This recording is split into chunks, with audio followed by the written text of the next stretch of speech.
When we look at cyber attacks and cyber warfare, there is no allies.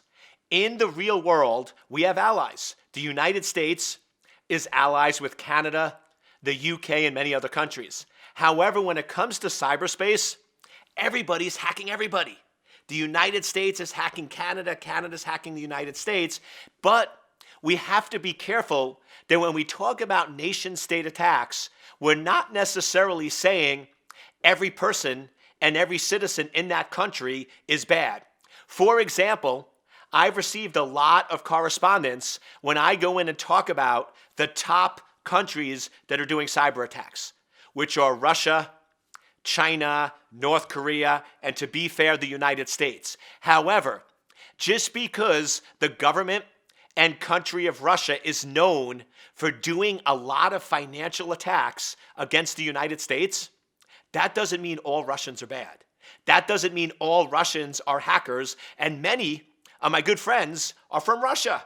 And I bring this up because we sometimes get into this mentality where if we talk about products or solutions or software that's made by Russian companies, all of a sudden everyone's like, oh, you can't trust it, you can't trust it. Why? Just because the Russian government is hacking and breaking in doesn't mean that every Russian company is bad. And the same thing goes for the Chinese. We have to be real careful. Yes, the Chinese government is very good at hacking and breaking into systems, and they have been known to target the United States government and target U.S. corporations.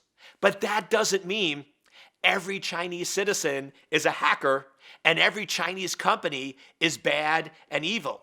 And we have to be really careful here because I've seen some videos out there where people are going in and saying, all Chinese are bad, all Russians are bad.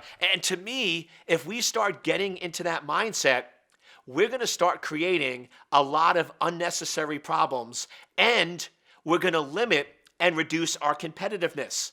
In order for the United States to continue to be the great country it is, we need to have working relationships with Russia, China, and many of these very high-tech, sophisticated countries. So I just wanted to put together a quick video to warn myself and warn others we have to be careful. Yes, the Chinese and the Russians are very advanced at hacking skills, and so is the United States. But that doesn't mean that every U.S. citizen is bad, that every U.S. citizen is a hacker, and we need to use that same logic to say that every Chinese citizen and every Russian citizen and company is not necessarily bad and is not necessarily a hacker. So let's make sure that we really understand the facts, understand what's going on before we start making these broad, overarching assumptions that just aren't true.